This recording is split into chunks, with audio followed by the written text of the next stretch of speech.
C'est vraiment un privilège de pouvoir partager la parole de Dieu. Et c'est un privilège aussi de pouvoir la lire, de pouvoir l'étudier, de recevoir des révélations par l'Esprit Saint de ce qu'on est en train de lire et de bien comprendre tout ce que Dieu a pu faire pour chacune de nos vies.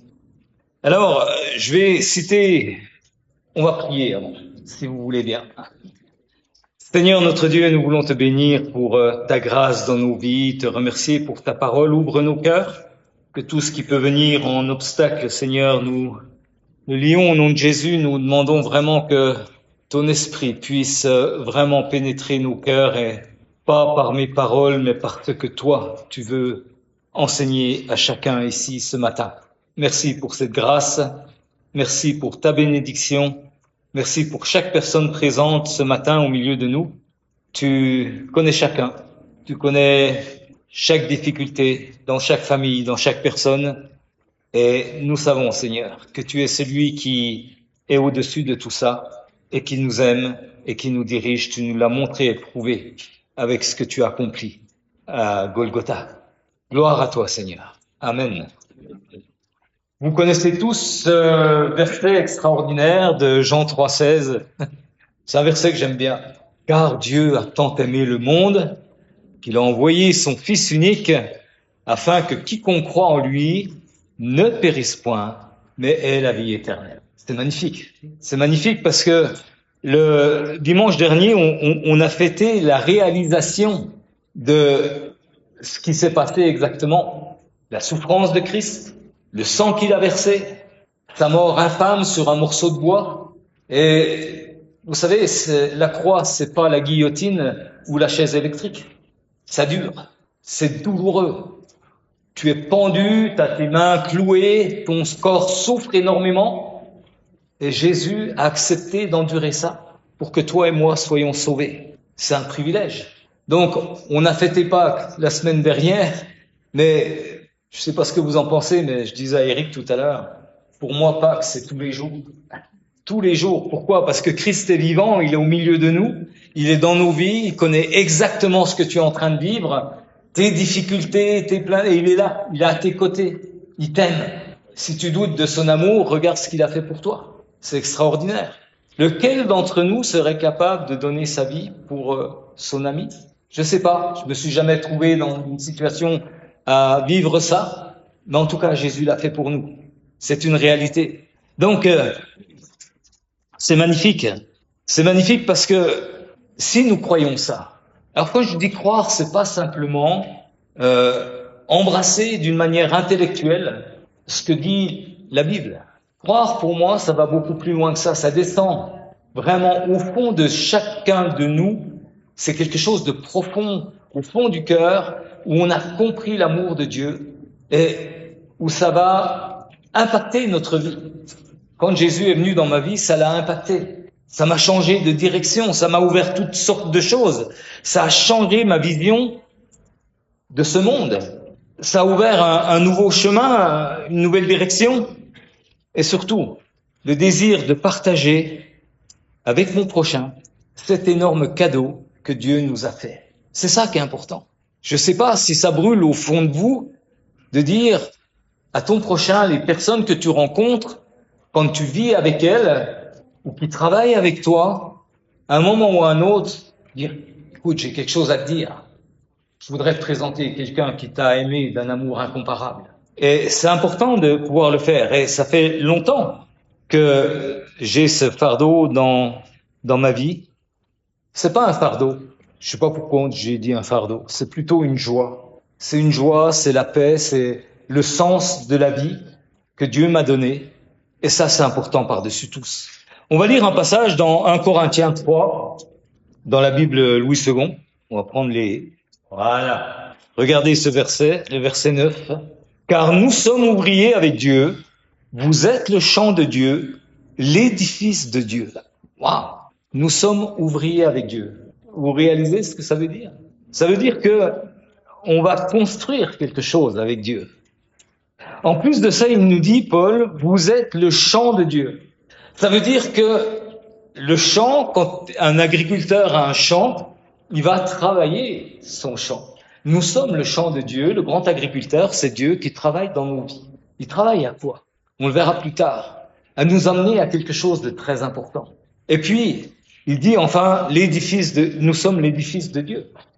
C'est lui qui fait, en finalité. Même si on le fait ensemble, notre part, on a à la faire. On va voir un peu plus loin. Mais c'est important de comprendre ce qui se passe dans notre vie lorsqu'on l'a rencontré, lorsqu'il vit en nous, de savoir que ce qu'on vient de lire, nous sommes ouvriers avec Dieu, vous êtes le champ de Dieu, l'édifice de Dieu. Au verset 10, l'apôtre Paul continue à nous expliquer des choses qui sont vraiment importantes. Il dit, selon la grâce de Dieu qui m'a été donnée, j'ai posé le fondement comme un sage architecte et un autre a bâti dessus. Mais que chacun prenne garde à la manière dont il bâtit dessus, car personne ne peut poser un autre fondement que celui qui a été posé, savoir Jésus-Christ. Alors, si quelqu'un bâtit sur ce fondement avec de l'or, de l'argent, des pierres précieuses, du bois, du foin, du chaume, l'œuvre de chacun sera manifestée, car le jour la fera connaître parce qu'elle se révélera dans le feu. Et le feu éprouvera ce qu'est l'œuvre de chacun. Si l'œuvre bâtie par quelqu'un sur le fondement subsiste, il recevra une récompense. Si l'œuvre de quelqu'un est consumée, il perdra sa récompense pour lui, il sera sauvé, mais comme au travers du feu. Intéressant ça. Hein? Paul nous rappelle que nous construisons avec Dieu, mais avec quoi nous allons construire? Qu'est-ce que nous faisons de notre vie lorsque Jésus s'est révélé à nos cœurs, nous a donné la foi? Qu'est-ce que nous faisons avec ça? Où est-ce qu'on va aller? Il est question de construire. Et construire, il nous faut des matériaux. Et là, on nous explique bien que si on construit avec des pauvres matériaux, avec du bois ou du chaume ou de la paille, comme demain je serai en brousse, on voit les petites maisons, c'est joli, hein, c'est beau, c'est très beau. Mais ça fait 13 ans que je vis en brousse dans le même secteur.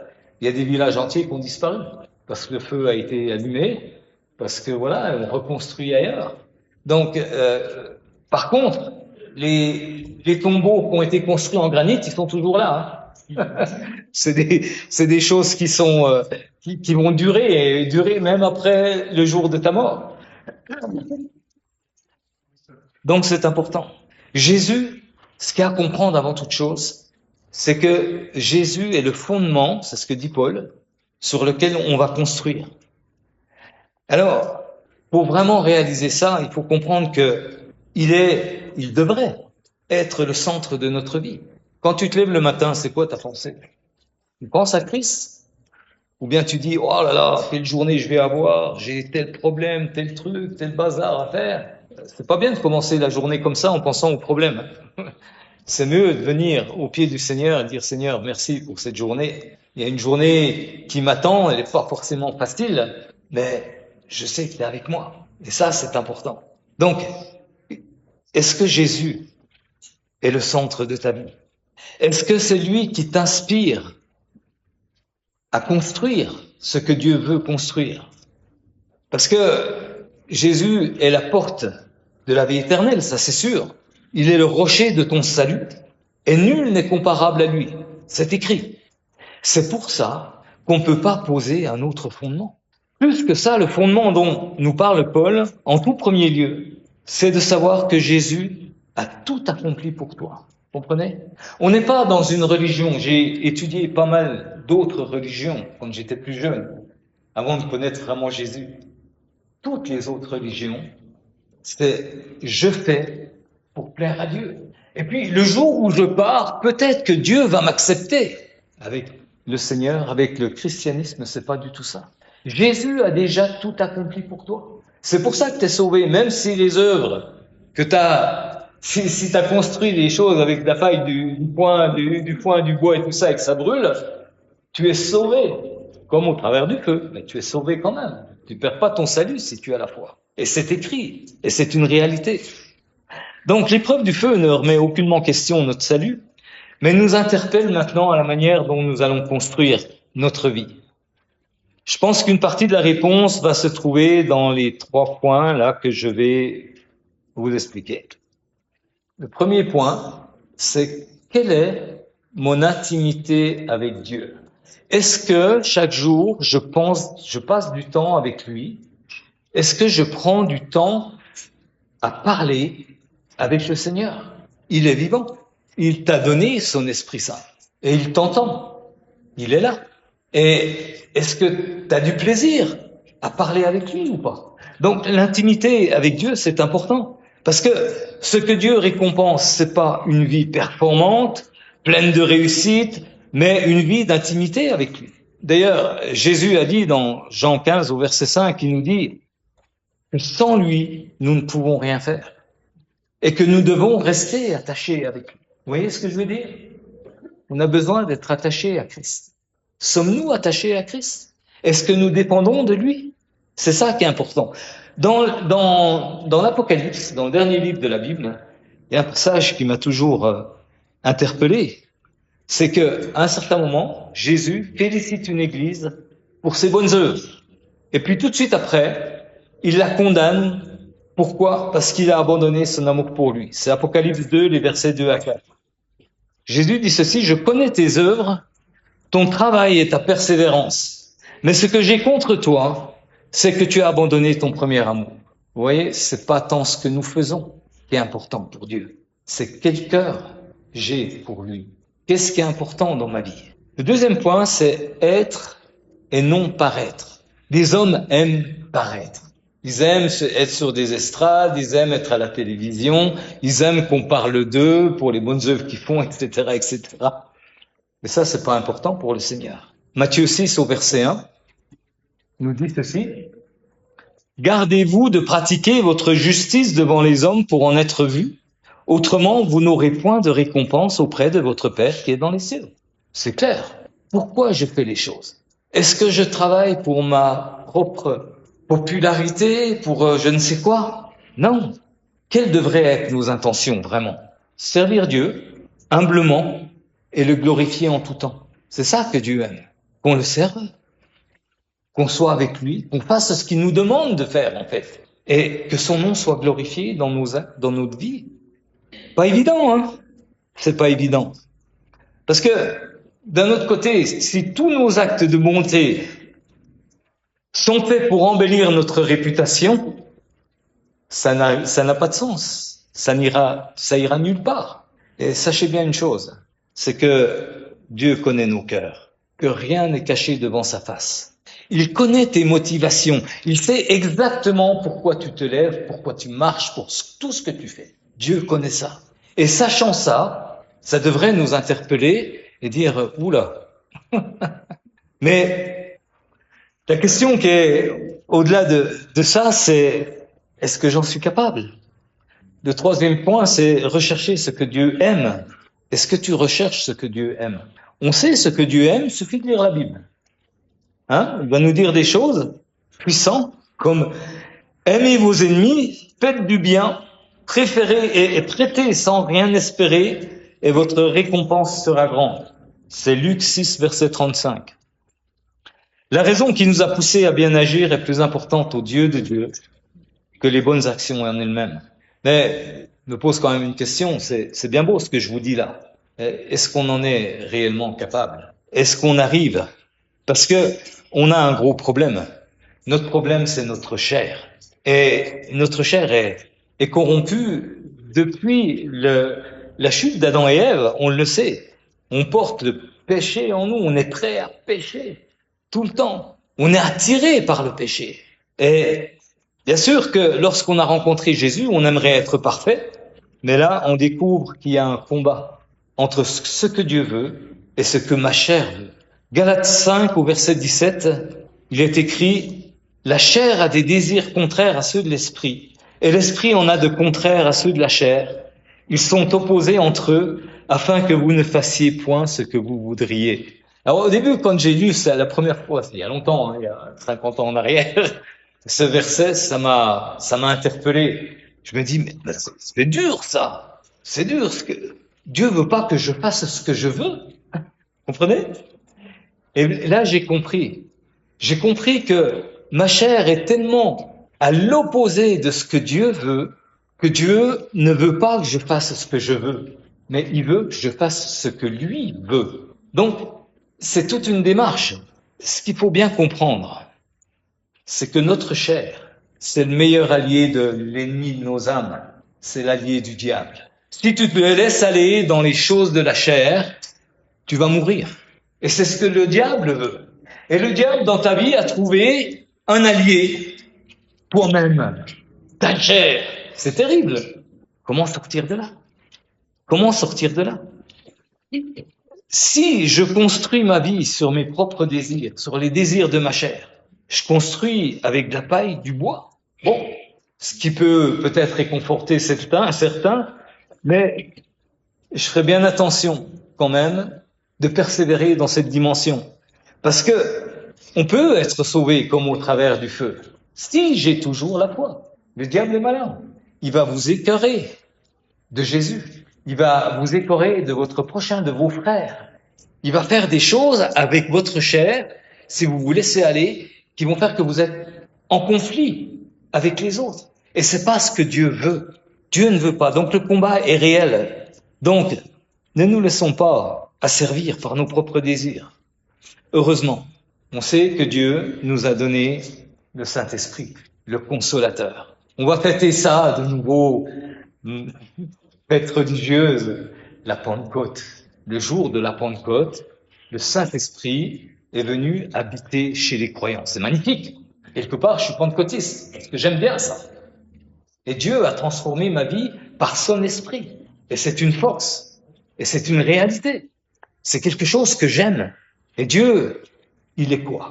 Il est un pédagogue, donc un enseignant. Il est notre consolateur. Il est celui qui va nous montrer réellement qu'est-ce que Dieu aime et ce que Dieu désire dans les actions que je peux avoir tous les jours.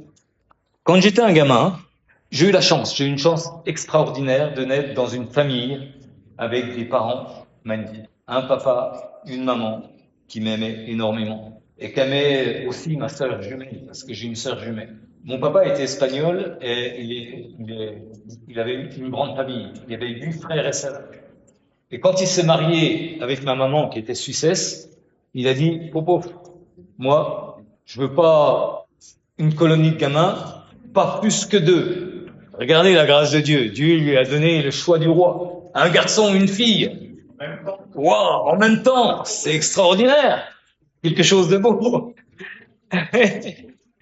Donc, c'est quand même magnifique parce que je suis né dans cette famille où je me sentais aimé. Et vous savez, quand on se sent aimé, qu'est-ce qu'on a envie de faire? On a envie de plaire à ses parents. Vous êtes d'accord ou pas? Moi, j'essayais de plaire à mon papa, de plaire à ma maman, même si j'ai fait plein de bêtises. J'étais un gamin, et les gosses font des bêtises. Pourquoi? À cause de leur propre chair. C'est déjà là. La chair est déjà là. Elle te dirige dans des choses que tu ne devrais pas faire. Déjà tout petit. Mais le désir de mon cœur, c'était de plaire à mon papa, de plaire à ma maman. Pourquoi? Parce qu'on sait aimer. Et quand on sait aimer, on a envie de donner en retour. Jésus va plus loin que ça. Hein. Il dit, même si t'es pas aimé, tu dois aimer. Mais en réalité, quand on est aimé, on essaie de donner en retour. Et parce que c'est la famille. Et la famille, c'est important. La famille, c'est la solidarité. On est solidaires les uns des autres. S'il y a un pépin, on est là pour être derrière. Même si on vit à des milliers de kilomètres. Moi, on a heureusement aujourd'hui des téléphones, WhatsApp et compagnie, où on peut se dire les choses.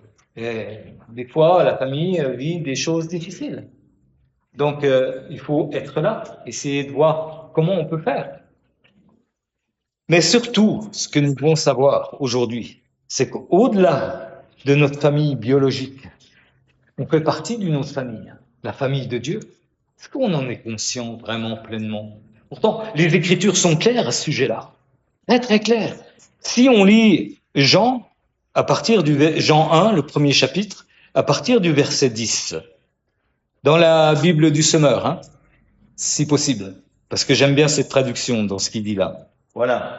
Celui qui est la parole était déjà dans le monde, puisque Dieu a créé le monde par lui, et pourtant le monde ne l'a pas reconnu. Il est venu chez les siens, et les siens ne l'ont pas accueilli. Il est question de Jésus là, on est d'accord, hein? Certains pourtant l'ont accueilli. Ils ont cru en lui. À tout cela, il est accordé le privilège de devenir enfant de Dieu. Ce n'est pas par une naissance naturelle, ni sous l'impulsion d'un désir, ou encore par la volonté d'un homme qu'ils le sont devenus, mais c'est de Dieu qu'ils sont nés. Waouh! Amen. Ah ouais, amen et alléluia. Hein? On est une famille. Alors, tu peux dire, ah, putain, là, tu es en train de prêcher aujourd'hui et tout ça, mais si tu as Jésus dans ton cœur, je fais partie de ta famille. On est dans la même famille. On est des frères et sœurs. Et l'Église, elle est là. L'Église, elle est là. Il faut en être conscient. C'est pas une histoire de couleur, de peau, de quoi. J'ai voyagé beaucoup dans ma vie. J'étais beaucoup en Afrique, j'étais aux États-Unis, dans plein de coins de cette planète. On est tous pareils, les amis. Tous pareils. Hein? C'est la couleur n'y fait rien. On a une cabesse, on a un cœur, des jambes, de la force ou pas, ça dépend des années. Ça change avec les années. Hein. Plus on arrive au bout, moins c'est facile. Mais bon, ça c'est un autre sujet. Hein? Mais c'est un privilège. Nous sommes dans la famille de Dieu. Est-ce que ce privilège nous amène à considérer quelque chose que dit l'apôtre Paul dans Galates 5 ou versets 24 et 26. Il dit « Ceux qui sont à Jésus-Christ ont crucifié la chair avec ses passions et ses désirs.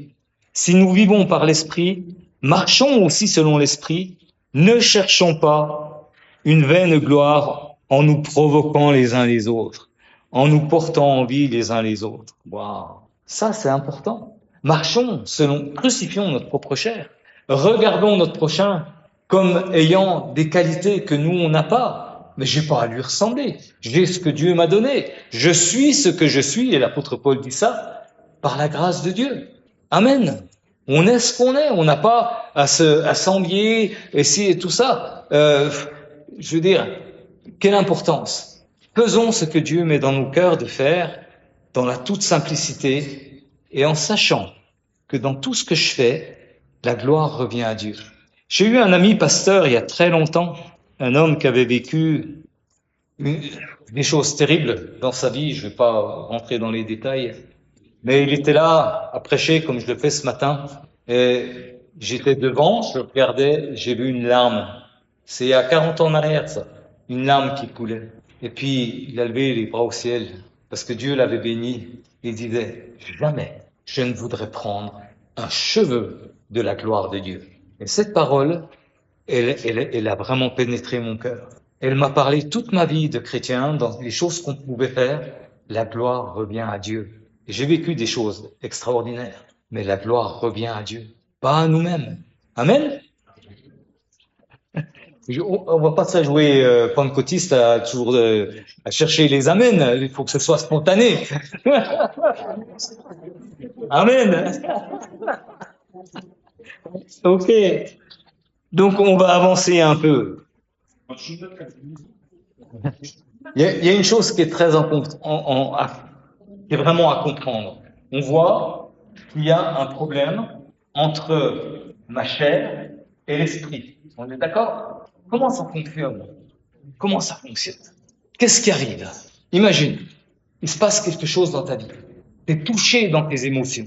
Un gars vient vers toi et te met une grande balle dans la figure. Qu'est-ce qui se passe? Donc, tu prends ton poing, tu tapes, quoi. Ça, c'est ta chair. Ça, c'est les réactions de la chair. Pourquoi? Parce que la chair, c'est toujours ce qui va être en premier. C'est pas moi qui le dis. C'est les Écritures. 1 Corinthiens 15, verset 46. Regardez ce qui est écrit. Ah, une poigne. 1 Corinthiens 15, verset 46. Voilà. Ce qui est spirituel n'est pas le premier. C'est ce qui est animal. Ce qui est spirituel vient ensuite. Quand tu réagis à tes émotions, c'est la bête qui est en toi qui réagit. Vous comprenez ce que je suis en train de dire? C'est écrit. C'est pas moi qui l'invente. Donc, quand ça se passe comme ça, quand je suis près à la gorge, il se passe un truc, et calme-toi. Je me dis à ça, moi, des fois, hein, calme-toi, Denis, tranquille, pose-toi, va voir ton meilleur ami, discute avec lui. Et c'est ce que je fais. Parce que la prière, c'est pas de répéter des trucs qui sont tout faits. La prière, c'est d'ouvrir son cœur à Dieu. Et c'est ça que Dieu aime. Ah non. Oh, j'aurais cru qu'il y aurait un amen ou quelque chose comme ça, mais non. Non, c'est pas grave, c'est pas grave, c'est pas grave, c'est pas grave. Donc vraiment, lorsqu'on a une pensée mauvaise qui vient nous surprendre, faisons une pause, arrêtons-nous. Et vous savez que lorsqu'on s'arrête et qu'on repense aux enseignements de Jésus, si quelqu'un me met une baffe, qu'est-ce qu'il dit Jésus? Tends-lui l'autre joue. Vous avez déjà fait ça? À un autre niveau que ça. Mais j'ai souvent répondu au mal qu'on me faisait par le bien que Dieu me permettait de faire. Ça change le cœur de celui qui fait du mal. Il est capable, Dieu, de changer son cœur, de se dire, waouh, qu'est-ce qu'il m'a fait, lui? Mais au-delà de ça, si on sait s'arrêter dans nos problèmes, dans nos émotions, et qu'on parle à Jésus, il se passe quelque chose d'important, c'est encore la Bible qui en parle. Dieu va renouveler notre intelligence. Romains 12, au verset 2.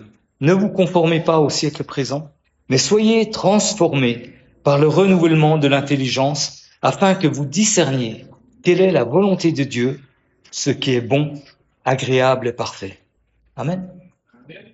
Comment on va crucifier notre chair? En ayant notre intelligence renouvelée par ce que Dieu peut faire. C'est Dieu qui renouvelle ton intelligence. N'oublie pas, tu es le champ de Dieu. C'est lui qui travaille dans ta vie. Et j'arrive à un point et j'aimerais vous encourager dans ce que vous allez entendre.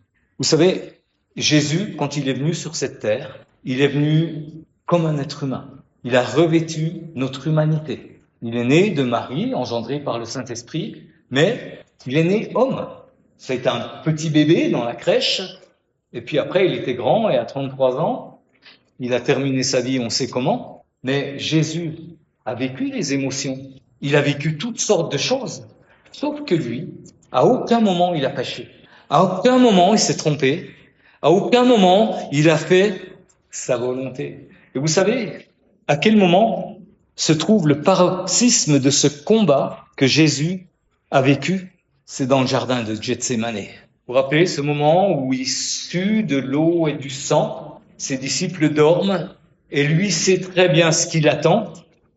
Et 3 fois, et on voit ça dans Matthieu 26 au verset 39. Matthieu 26 au verset 39. Regardez. Puis ayant fait quelques pas en avant, il se jeta sur sa face et pria ainsi: mon Père, s'il est possible que ce s'éloigne de moi, toutefois, non pas ce que je veux, mais ce que tu veux. Jésus était conscient de la souffrance qu'il allait vivre. Alors on me dirait, si on était dans la même situation, je ne sais pas ce qu'on serait devenu. Mais lui, fils de Dieu, il sait qu'il va souffrir vraiment et ça va durer des heures, qu'il va saigner, qu'il va être pendu sur un morceau de bois infâme et tout ça. Et là, il dit, waouh, papa, s'il te plaît, si c'est possible, éloigne cette coupe de moi. Et puis là, il dit tout de suite, non, pas ce que je veux, mais ce que toi tu veux. C'est puissant. C'est l'amour de notre Dieu réalisé. Et c'est le combat entre la chair de Jésus et l'Esprit de Dieu. Il l'a vécu, et il l'a vécu jusqu'au bout. Mais il a fait non pas ce que lui voulait, mais ce que son Père voulait. Rappelle-toi ça le jour où tu es devant une tentation, devant quelque chose qui te travaille. Ça peut être n'importe quoi, n'importe quelle tentation. Et là, tu sais que si tu fais ça, aux yeux de Dieu, c'est pas bien. Pourquoi? Parce que le Saint-Esprit est dans ta vie. Et là, il va te reprendre. T'es sûr, Denis, que tu vas faire ça? Ça t'appartient pas, par exemple. Hein? Ou qu'est-ce que tu regardes là? D'accord? Vous voyez ce que je veux dire? Alors, on peut nourrir notre esprit de 2 façons. Avec ce que Dieu nous enseigne ou avec ce que ma chair veut m'enseigner. Soyons vigilants. Jésus nous a montré le chemin. Non, Père, même si la tentation est grande, pas ce que je veux, mais ce que toi tu veux. Et Jésus j'ai pas entendu d'amen, mais c'est pas grave. Jésus nous a donné la clé du succès contre notre propre chair. Vous savez ce que c'est? C'est de veiller et prier. Dieu nous demande, Jésus nous dit, si vous voulez être fort, parce que il le dit, à un moment, il dit, la chair est faible. Même lorsque l'esprit est bien disposé, ta chair est faible. Donc, veille et prie. Prier, c'est parler à Dieu, comme je le disais, tout simplement avec son cœur, mais veiller. Dieu n'attend pas de vous que vous soyez toute la nuit réveillés à prier, à faire des... Non, c'est pas ça. J'ai été veilleur dans un centre pour polytoxicomanes. Je sais ce que c'est veiller. Veiller, c'est écouter. C'est qu'est-ce qui se passe? Allez, j'ai entendu du bruit, je vais aller voir ce qui se passe là. Il y a des tas de choses qui peuvent se passer dans une nuit quand tu es veilleur, surtout au milieu de drogués. Et c'était pas des petits drogués, c'était des gars qui avaient fait des tas de centres et c'était le centre du dernier secours, si je peux dire comme ça. Et donc, veiller, c'était tourner dans la maison, voir ce qui se passait, s'il y avait sentir, voir s'il y avait des odeurs inhabituelles, entendre des choses. Et ça m'a permis quand même de découvrir 2 filles qui étaient dans ce centre, qui étaient en train de mourir d'overdose, ce qui a permis d'appeler les ambulances et de les sauver. Si je dormais, si je n'avais pas veillé, elle serait morte, forcément, elle serait morte. Mais vous voyez, veiller, c'est ça, c'est être aux aguets, à quelque part. Être aux aguets contre notre propre chair, qui va essayer de t'emmener là où Dieu veut pas que t'ailles. Et si tu veilles, tu vas dire stop, tais-toi, tu m'intéresses pas. Ce qui m'intéresse, c'est ce que Jésus dit. C'est d'aimer mon ennemi même s'il m'aime pas, même s'il me fait du mal. C'est juste un exemple. Donc, j'arrive à la fin parce que j'espère que c'est pas trop long quand même. Ça va? Vous supportez? Ouais. Non, mais je sais qu'au bout de 20 minutes, les gens, c'est notre nature, on a tous plus ou moins du mal à être concentrés sur ce qui est dit. Mais bon, on en arrive à ma conclusion. On va lire Philippiens 4 au verset 8, et vous connaissez ça. C'est Paul qui dit aux Philippiens, il dit au reste, frères, que tout ce qui est vrai, tout ce qui est honorable, tout ce qui est juste, tout ce qui est pur, tout ce qui est aimable, tout ce qui mérite l'approbation, ce qui est vertueux, digne de louange, soit l'objet de vos pensées, des miennes aussi, soit l'objet de nos pensées. Amen. Amen. Et c'est important. Alors, est-ce que c'est facile? Non, le combat est toujours là. Mais j'espère que ce matin, j'ai pu vous livrer quelques pistes, quelques clés qui vont peut-être vous aider à vivre cette semaine un peu plus facilement face aux tentations de la chair, face à ce que l'ennemi aimerait faire dans votre vie. Dieu nous aide. Il est là. Nous sommes son champ. Il nous aime d'un amour incomparable. Et vous savez, le meilleur qu'on a à faire dans notre vie, c'est d'aligner nos pensées avec la pensée de Dieu. Pour connaître la pensée de Dieu, il faut plonger son regard dans les Écritures. Il faut chercher, il faut fouiller. Donc, je ne sais pas comment vous faites dans votre vie, mais c'est un travail que j'aime, que je fais tous les jours depuis des années. Et c'est magnifique. Parce que on voit vraiment que seul Dieu est capable de transformer ton cœur, de l'amener là où il veut que tu sois. Et il va le faire. Il nous l'a promis. Il nous tient jusqu'au bout. Donc, gardons la foi. Soyons encouragés les uns les autres et que Dieu nous dirige pour les journées qu'on va vivre. J'arrive à un âge où je me dis, chaque journée est bonne à vivre. Vous voyez ce que je veux dire? Je vais pas chercher très très loin. J'ai pas des projets à long terme. Je vis cette journée et on verra. Si Dieu me prédit, gloire à Dieu. C'est bien. On continuera une autre journée, etc., etc. Dieu vous aime d'un amour tellement merveilleux. Soyons conscients de ça. On va finir par la prière. Manu, tu veux terminer par la prière? Allez.